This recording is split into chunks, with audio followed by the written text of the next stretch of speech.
Hello and welcome. I'm Leigh-Ann Gerrans and you're watching W News Extra, broadcasting live from the Al Arabiya studios. These are our top stories. Senior US military officials arrive in Kyiv as reports surface regarding a peace plan between Russia and Ukraine. Meanwhile, the Kremlin maintains they have nothing new to say. At least 5 people are killed in an Israeli airstrike east of Khan Yunis on Palestinian territory as Qatar condemns the recent attacks. And shares in the US chip giant Nvidia actually reverse gains, even though they beat Wall Street's expectations and quashed the fears of an AI bubble.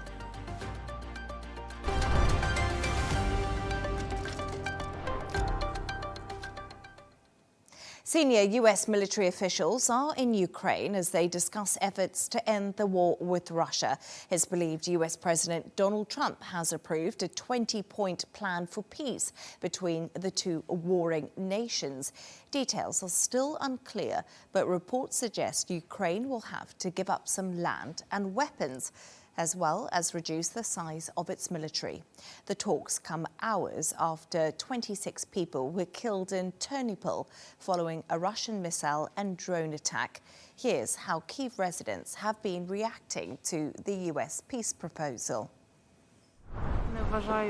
I do not consider these conditions acceptable, and I do not think that even if such an agreement is conditionally reached at the level of heads of state, that it will be accepted by the people, by the military, and those who have already given and are giving a lot for this.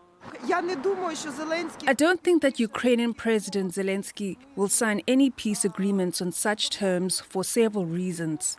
First, he is populist enough not to do this. He knows that this will be very unpopular in Ukraine. And second, he is, despite everything, patriotic enough not to do such a thing. To discuss this and all of today's stories, I'm joined by Shane McGinley, news editor at Arabian Gulf Business Insight and deputy editor of The Spectator, Freddy Gray. Freddy, great to have you on the show, and of course you too, Shane.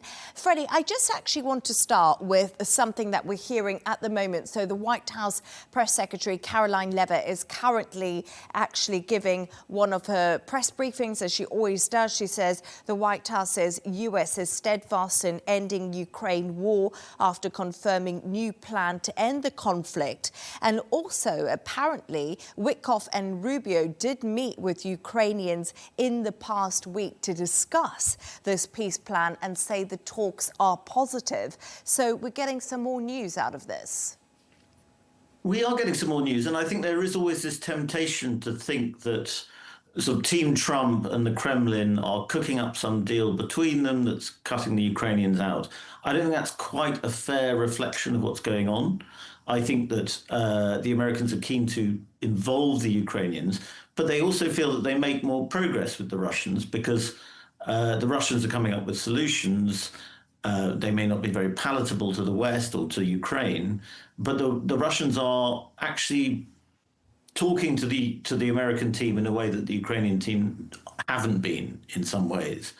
And I think it is interesting that, Witkoff sent this message that was about Kirill Dimitrov, which was a kind of, it seemed to be implying, he had to delete it, it was obviously a mistake, but it seemed to be implying that the Russians and the Americans were trying to come up with some agreement and the Ukrainians weren't quite on board.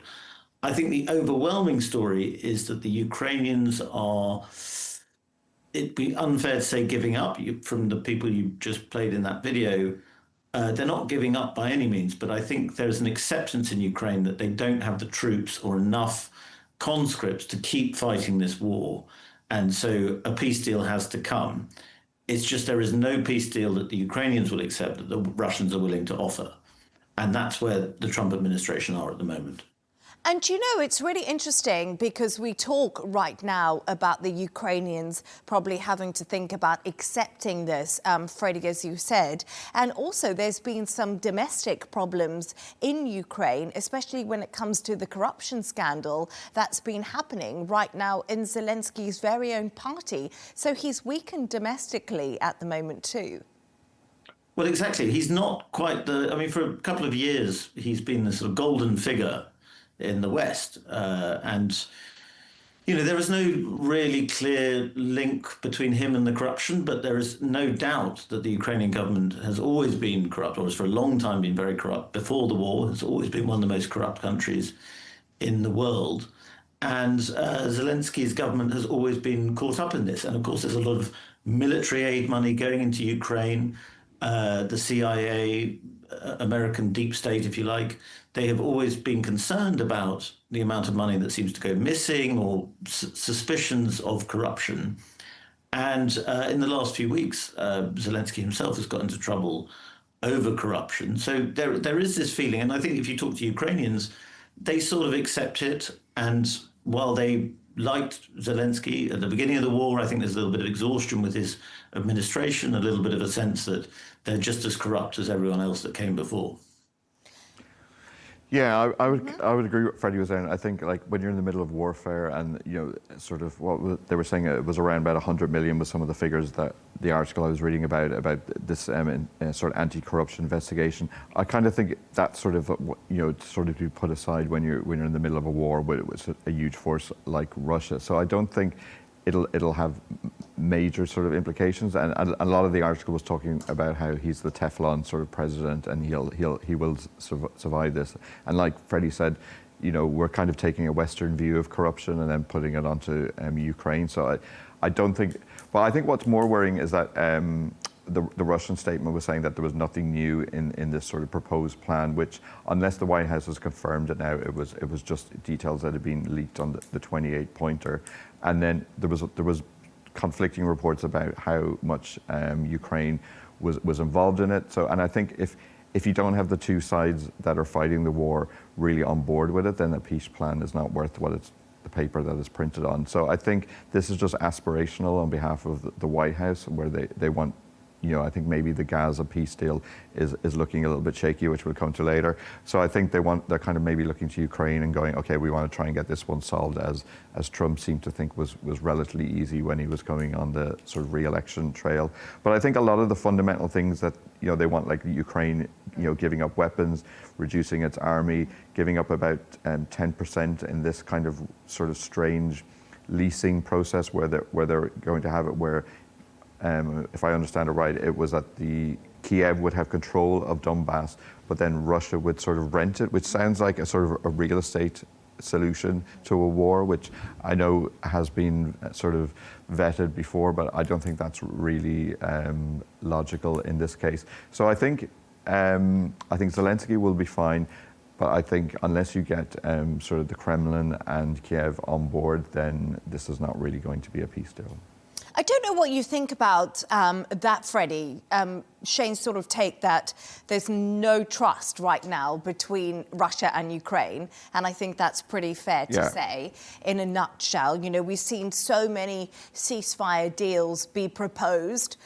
They've never really been followed through. Donald Trump is clearly frustrated with the situation right now. And I wonder if it looks like Moscow will get everything they want and Ukraine will have to roll back on its red lines. Well, I think this is a big problem for anybody who wants any kind of justice in the peace. But I think this is the other thing that people who are dealing with this, and Witkoff has said something along these lines, which is that you can't really combine justice and peace always. Sometimes peace comes at a very unfair cost. And the feeling among a lot of people who are trying to solve this problem is that there's no fair solution for Ukraine. Ukraine has been invaded. Ukrainians have died in large numbers. The country has suffered terribly, but there just isn't the capacity or the will to resolve that. And Russia's not going to give up. Russia has the leverage to some extent. So there is a sort of it's not quite an acceptance of Putin's terms, and it's never going to be that simple. But there is certainly a feeling that, that the Ukrainian war effort is running out of not necessarily willpower, but just capacity to operate, particularly with conscripts. I'm hearing reports, a colleague of mine was in Ukraine this week and heard that 90% of new conscripts are deserting. So what can Ukraine do about that when so many of its troops are just not willing to die in a war that they don't see any point in? So there are huge problems with the Ukrainian war effort, and that means that it is not in a strong negotiating position, and that obviously puts Russia in a much stronger negotiating position. And we talk a lot about who's not at the table, and when reports of the secretive plan came out, where was Europe? And we've heard from a lot of European leaders today gathering in Brussels saying a deal can't be made unless the Europeans and the Ukrainians are at the table. But let's be honest, Shane, Europe's done a lot of talking about talking. Yeah, that is the problem, I think, and I agree with you 100% on that one, that, yeah, Europe is a good talking shop, but the problem is that they don't have the economic willpower to be able to actually do anything, so all they can do is talk, unfortunately. But I think the problem is, as we were saying earlier, is that if Russia, kind of wins this peace deal and it's signed off by the White House, then it sets a precedent for Putin that he can start looking at other land gains, which, I don't know where he's going to be looking at, but he's kind of saying, okay, well, it's taken a toll and it's taken a number of years to get what we want in Ukraine, but, it does show victory is possible. So I don't think that's a good precedent to set. But I don't think Europe really has the political willpower or the economic willpower to be able to do anything about it. And it's really interesting because dissenting voices to this peace plan that's been drawn up, we don't know all the details, obviously, are saying the problem is what happens is they could lease this land to Russia. Russia have 18 to 20% of Ukrainian land. Yeah. They could then take stock, they could rearm, they could build the economy again, which has been crippled by sanctions, and then they could further push into Ukraine and neighbouring countries. Freddie, I'm not sure what you think about that. I think it all depends on how we see Putin. Do we regard him as a kind of Hitler figure who is insatiably expansionist, or do we think he has a sort of calculated idea about reviving Russian greatness? Nobody, I think, is quite sure. I think it is quite possible that he would expand into other areas, but I think this assumption that as soon as he gets Ukraine, he's going to go on, or he's just going to rebuild the army, rebuild the Russian economy, and try and take something else. I'm not necessarily sure that that's right. I mean, Russia has always had this strange relationship with Ukraine. It's always been a very sensitive point for Russians, this Ukrainian border, this idea that NATO is expanding into Ukraine. Does that apply to the Baltic states? I'm not sure necessarily that it does.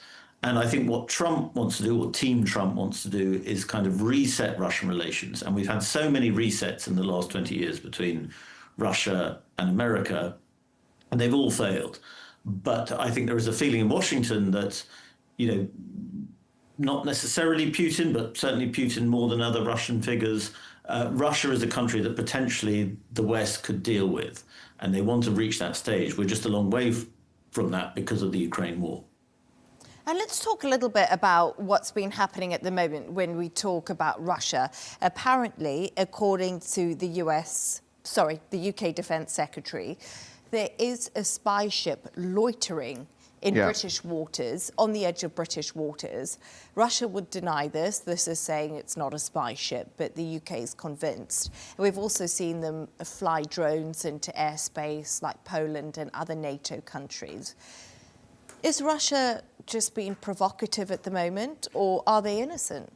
Well, it's turned out, I think, the UK Defence Secretary said it was deeply dangerous and it was extremely, so if you were to go by British intelligence, it would say that this is accurate. So I think it's just sort of Putin is just sort of provoking various different countries and seeing how far he can push the line and how good their defences are, and just to see where the line is in terms of what Europe is willing to take in terms of drones going in or ships. So I think it's just he's sort of treading the water, and just it is provocative, yes, and I think it is probably true. But it's partly deflecting from what's happening in Ukraine. But it's definitely concerning, but I don't think it's sort of an act of war or anything. And Freddie, I don't know what you think about it, because there's been lots of talk about it, especially in the UK. Obviously, John Healey coming out and speaking about it. We've been seeing it talked about in the Commons. What's the feeling there? Well, I guess one can get quite complacent about it, but we've heard so many reports over the years about, Russian plane incursions, Russian ships coming dangerously close, sort of nuclear threats and so on. And yes, Russia is a nuclear threat because it's a very powerful nuclear armed country that is opposed to us, and particularly opposed to Britain at the moment. So yes, it's a threat. But I often think with these stories, they kind of pop up and just vanish away, and we never quite know exactly what's going on with ship movements and things like that. It's all very,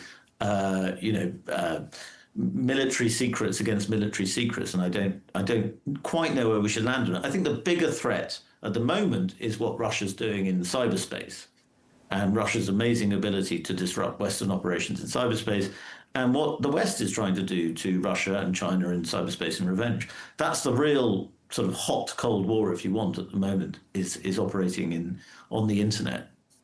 Fascinating to get your thoughts, Shane and Freddie. Let's move on to another story now. And Gaza's Civil Defense Agency says 5 people are dead after Israel launched new airstrikes on Palestinian territory earlier today. 18 people were also wounded after Israeli forces targeted a residential building east of Khan Yunis.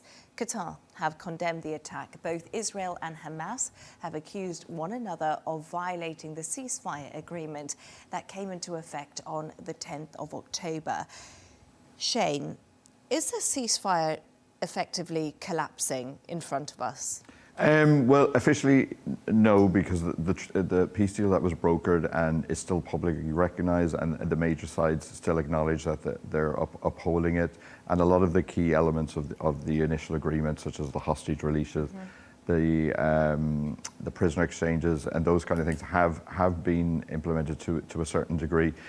But I think some of the major sort of stumbling blocks at the moment are sort of the disarmament of Hamas, the Israeli withdrawal, say, from the West Bank, and also the humanitarian aid. And I think that the third one is probably the key one that is the main stumbling block and is going to be the determinant of it.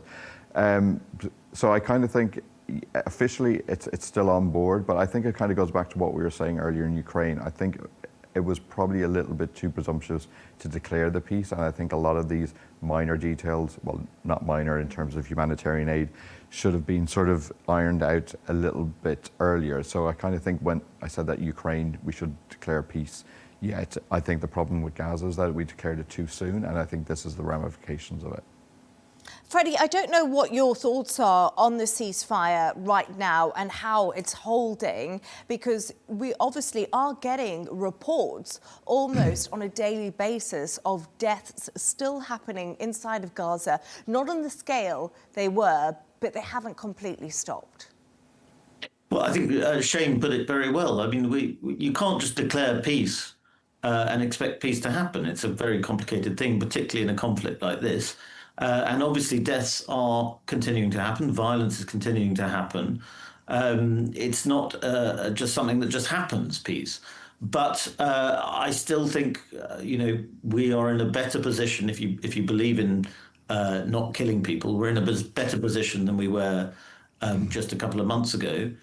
And so, yes, these are setbacks, but I do think that, the Middle East is in a slightly more stable position than it was. Of course, with the Middle East, it's always very complicated and it's always got the potential to go very wrong very quickly. But these are setbacks rather than collapse, I would say. And also, I'm going to sneeze. No, I'm not. I was just going to say something. What we're doing is violence in the West Bank. Sorry, the West Bank has broken new records this year, and that's been a really hot topic throughout the whole situation that we're in at the moment. Is the West Bank. And Israel, as I said, carried out more attacks in the West Bank than we've seen. It's broken records this year with settlers carrying out almost daily attacks on Palestinians. A lot of people have said the West Bank is something that's non-negotiable. And I just wonder what your thoughts are when it comes to the West Bank. Well, I think that could be the determining factor because, we've seen some of the Arab partners who were critical in, getting the peace deal signed. And they, in particular, like the UAE, have come out specifically and said that is a red line in terms of the settlements specifically, even though that is elements that have been called for by the coalition that is part of the Israeli government. So I kind of think I'm hoping that will be the one that will hold out, and that the Arab partner, it might push the Arab partners to sort of take more of a proactive approach. That's what I would generally hope that is going to happen. And we've had the Crown Prince obviously in Washington at the same time, so you would hope that has come up for discussion. So I kind of think the West Bank seems to be where the red line is for at least the Arab side of it.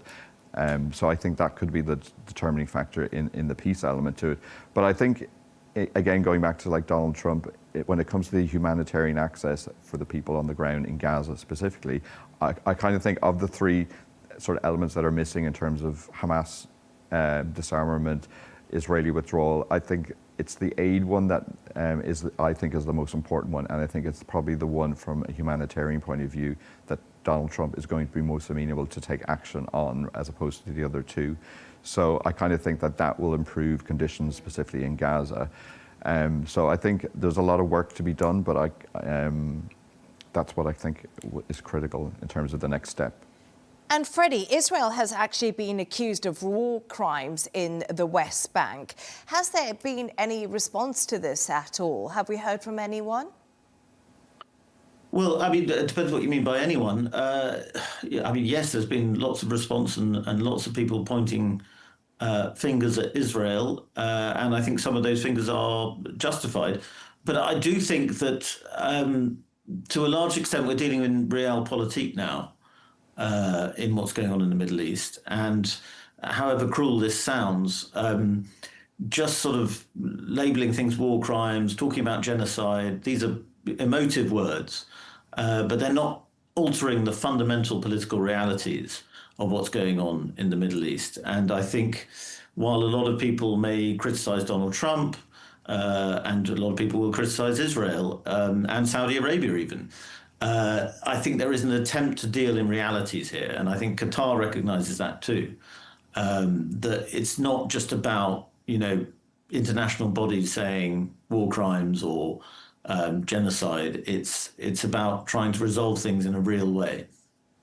And also, let's just talk a little bit about Netanyahu himself, because an election is coming up in Israel, Freddy and Shane, and we cannot forget that. And Netanyahu actually went to an occupied area in Syria this week, so we saw him there. And Qatar's, who is, of course, a key mediator, we can't forget this, they were the key in all of these peace plans that we saw come through, has condemned Israel's actions in Gaza, but also regarding the trip to Syria. And it's raising big questions about why Netanyahu is doing it. Is it to show up support? Yeah, clearly.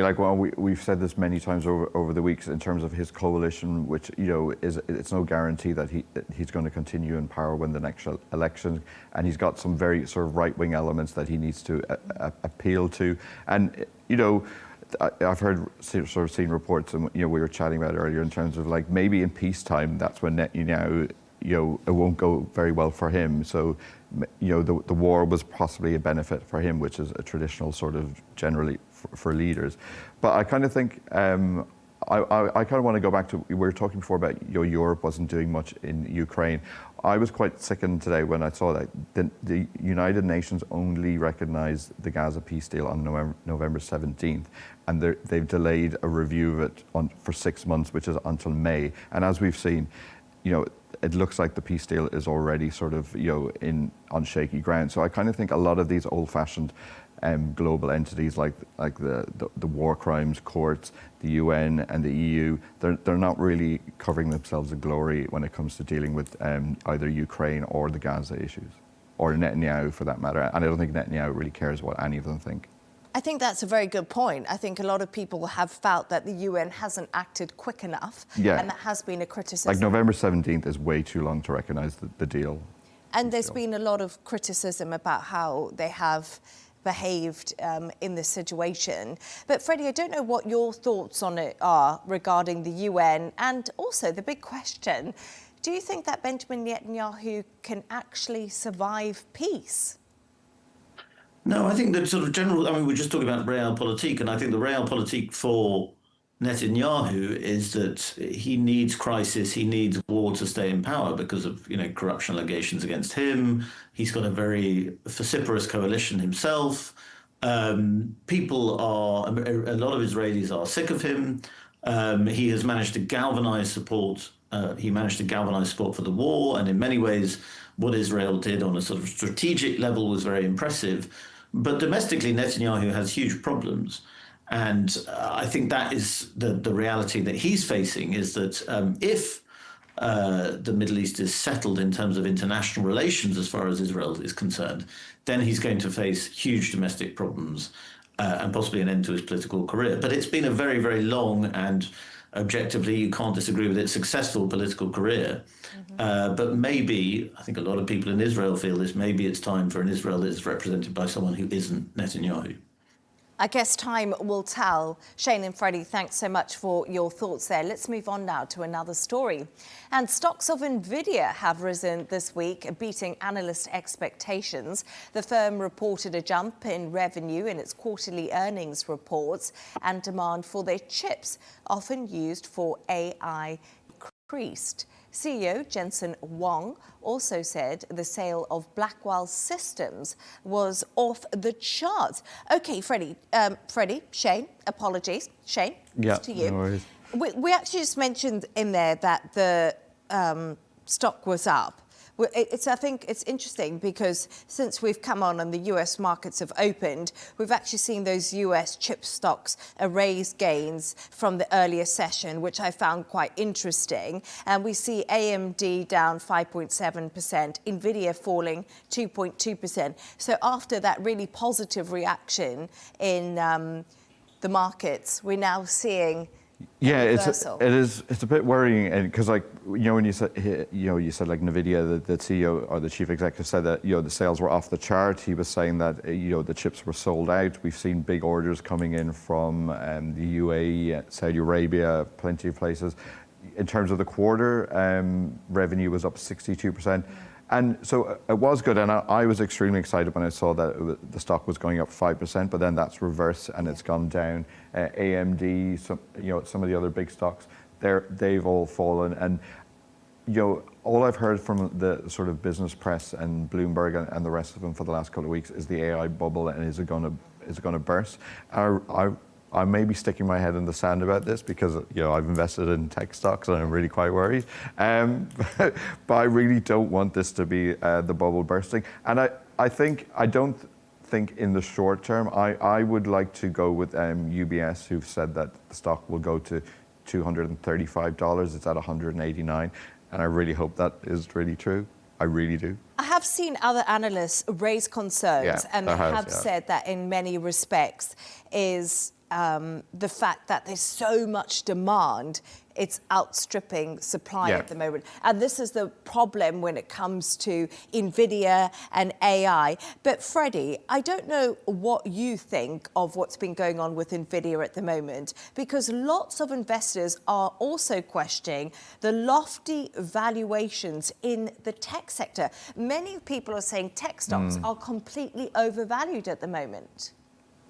Well, I think historically, there's no disputing it. They are extremely highly valued compared to actual revenue and things like that. I mean, it's extraordinary.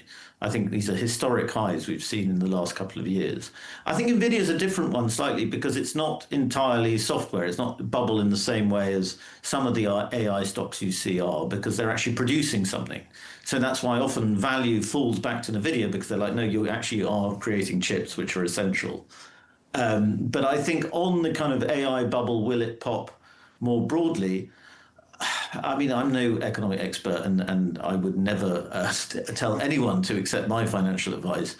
But it seems to me that there are troubling signs in the way Western economies, or particularly America, are talking about tech and so on. And I'm particularly worried about the way that the Gulf states, I mean, we used to have banks in the West that would sort of bail out our businesses, our economies when they were in trouble. They collapsed, obviously, in 2008. And now the Gulf states are sort of filling that credit gap in the West. And, Donald Trump will get excited about trillions of dollars being put in from the UAE or Saudi Arabia or another Gulf state. And effectively, it's filling an insatiable appetite for credit that exists in the West. And I think that is an existential problem for Western economies. And I think a lot of people are worried about it. I don't know your thoughts, Shane, because I also am not going to give any financial advice. I'm very much on the page here with Freddy. No, looking at my stock results, I wouldn't take my advice either. But it is so interesting when it comes to, so don't take any financial advice from all three of us, anyone watching. But I do think AI is really fascinating at the moment, because it's a bit like the .com situation that we had. It's completely booming, and people have so much expectation in AI. We have expectations going to change our lives in the next few years. We have expectation it's going to completely revolutionize the way we shop, revolutionize the way we live. But the reality is, even with, .com and the internet, that took years and years to actually come true. So are we just way too bullish when it comes to AI, and we think, it's all going to happen tomorrow? Yes, I think is the short. And I think I just thought the analogy is like, when people, see all of these humanoid robots that are going to do everything for you, and yet you see they'll trip over and fall and, can't even, boil an egg or something like that. So I think ChatGPT is kind of on a similar version in that everyone thinks it's going to replace everything. And, I spoke to just one recruiter recently who was saying this, that a lot of the big companies in the region are thinking that, they don't need to hire anyone, you'll just get AI and that'll solve all your problems. But a lot of the surveys are showing that people are, yes, using it in the same way they use Google, but is it going to really return on investment? Is it going to revamp how your company operates, and can you replace like a third of your staff? I don't think that's quite happening yet. I'd like to hope that in the short term that Nvidia's revenue will continue and its stock will hopefully go back up. But I think in the long term, I think there's still a question over how productive AI is actually going to be, and whether it's going to be one of those things that we'll look back on and go, well, that was a nice story back in 2025, wasn't it? But the main concern I have is that because it's so ingrained, the tech companies, in the general sort of economic story and the stock market, that if it drags down the stock market, then we'll be back to 2008, and don't want to go back there? No, we don't. Freddy, I don't know what you think of AI and its potential to sort of change the workforce in the foreseeable future, or I don't know if your thoughts are like me. It might actually take longer than many people predict. Well, I think AI is a particularly challenging one to understand because, well, particularly in terms of investments and things, because you've got the Magnificent Seven, the seven big tech companies, American tech companies that sort of sustain the economy for the last few years. And they are already, if you take AI out of the equation, they're already very successful companies. So it's hard to call it a bubble in the kind of traditional sense, because you're dealing with companies that already have very, very lucrative business models who have AI on top of that. So it's hard to call it a bubble. I think in terms of whether AI revolutionizes our lives, I think it already is in many ways. And I think whether it increases productivity, we just don't know, because it's so potentially transformative. We don't know what the world looks like if AI is as successful or as efficient and brilliant as people think it could be, because we just don't know what people will do in that world. So we're dealing with unknown unknowns, as Donald Rumsfeld said. I would like to have a humanoid robot to clean my house, because that's something So I would don't we enjoy all. doing. And do my ironing, you know, sort of the mundane Yeah. life things. Yeah. But they haven't even gotten that Well, right or anything. And like, we don't have flying cars yet. We don't have driverless cars yet. I think those might come down along. But I think these things don't happen as quickly as possible. But the one thing I did think about is, like, we've talked a lot about the stock market reacting to sort of various crises. And I remember at the start of the year when I was on, we were talking about how they would fluctuate up and down. And it's like as if the stock market's almost become immune and sort of crisis averse. It's like going, oh, Trump said this, or there's a war in there, or Nvidia's up or down. So even I think when it's a positive news story, it doesn't ramp up as much as it had. So I think the stock market has just become a bit meh, is the technical phrase I think I would use. The stock market's become a bit bored. Yes, yes. It doesn't react to the fluctuations that we were traditionally used to see. Or more terrifyingly, I think, Shane, the stock market is addicted to crises because it hopes that a crisis will trigger some sort of great government stimulus, which will give it another boost.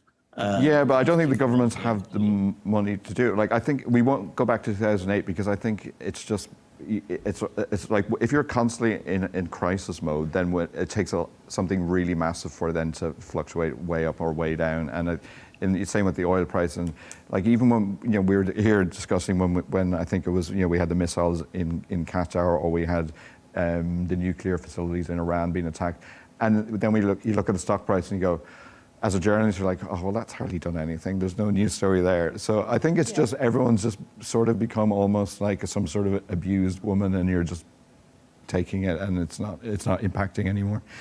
Yeah, interesting take. Thank you so much for your thoughts on that and the board stock market. Now it's that time of the show where Freddy and Shane tell us their stories of the day. And Freddy, your story is something that's been catching all the attention over in the UK where you are, and it's about British MPs telling dad jokes in the Commons. You enjoyed this story? What's your thoughts?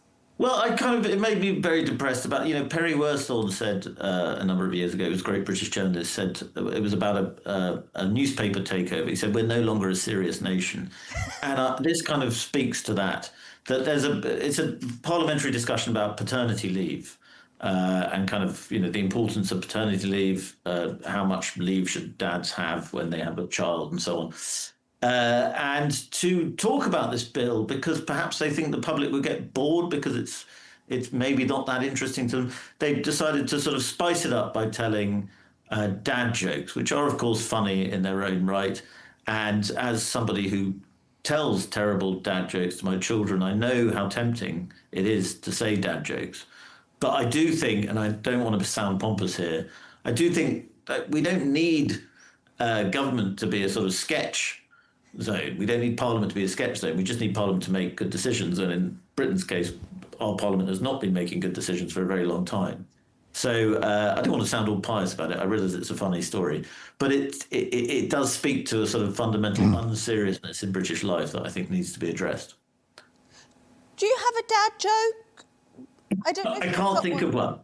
Can you have I was got desperately one? trying to think of one. But annoyingly, I say I can't think of one, but if you ask my children, they will tell you that I am constantly saying dad jokes, and they're very embarrassing, and they'll roll their eyes. But I actually can't think of one.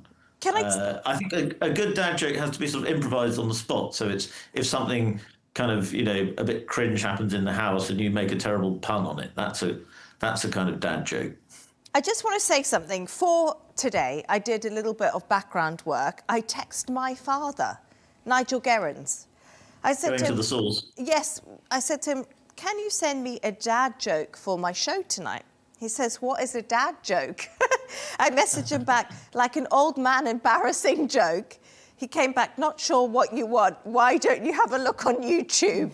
So he's no idea what a dad joke is. So maybe, it did fall a little bit on deaf ears in Parliament. It shouldn't be a sketch show. Dad jokes. Maybe the real tragedy is that dads can't think of dad jokes anymore. No, that's the problem. We need AI to come up with dad jokes for us. Yeah. Well, you know Jonna, who's on sometimes, I've got an award-winning joke. I don't think it's quite a dad joke. You've got an award-winning joke? Well, they had a competition on Dubai Radio where you had to get a joke to go to a Jimmy Carr concert, and I ended up winning it. Now, the quality of the joke is probably not great, but it's basically, what do you call a small horse eating cheese in a disguise? Mascarpone. Oh, very good. Very good. I was thinking, I've got to get this, and I didn't get it. Mascarpone. Very good. Well, Shane, you know, bringing the award-winning dad jokes. Who knew? Oh, well, Shane has scooped the dad joke prize there. Yeah, there we are, all yours.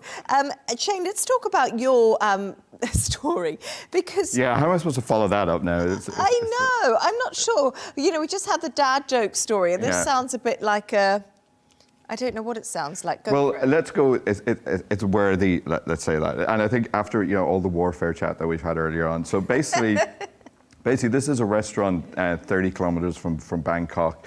It's a couple of days ago. It was completely flooded by the nearby river, and the water in the restaurant rose up to probably almost knee level, but probably more like depending on how tall you are, I guess. So what happened is all the fish came in and were running around in the water. I know your face is not like this, but I thought this was quite nice. What I like about it is that the people who own the restaurant thought that their business was totally ruined, but actually, as is the nature of AI we were talking about earlier, someone videoed it with the fish running around nipping at people's toes, and it went viral, and now their revenue has doubled in the midst of this flooding crisis. And people actually love it, and they're coming from all over Thailand to come to this restaurant to put their feet in the water, eat the food, and have the fish nipping on their toes.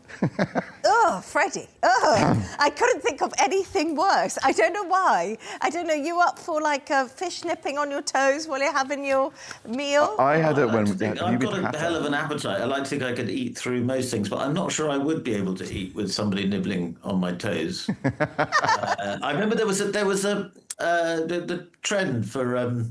it was like massaging, but people would go and have their sort of feet aerated by fish. It was a big trend. Is it still going? I don't know. No, I remember that. It was a huge trend. They were everywhere. Yeah. And you put your foot in the glass. You remember they had the glass tanks. Yeah. And you put your feet in there, but oh no. You don't even need to go there. Spectacularly gross and weird. It's so weird. I agree. You can do it in Hatta in the pools. You just put your feet and the fish will come and nip at your skin. I think you've got a lot to say about where to find fish and feet. I think we should leave it there. Thanks to today's guest, Shane McGinley, news editor at Arabian Gulf Business Insight and deputy editor of The Spectator, Freddy Gray. And that's all from us on W News Extra. Don't forget to subscribe to our YouTube channel. Of course, follow us on X. G&T with Tom Burgess-Watson will be coming up next. Goodbye and thank you for watching.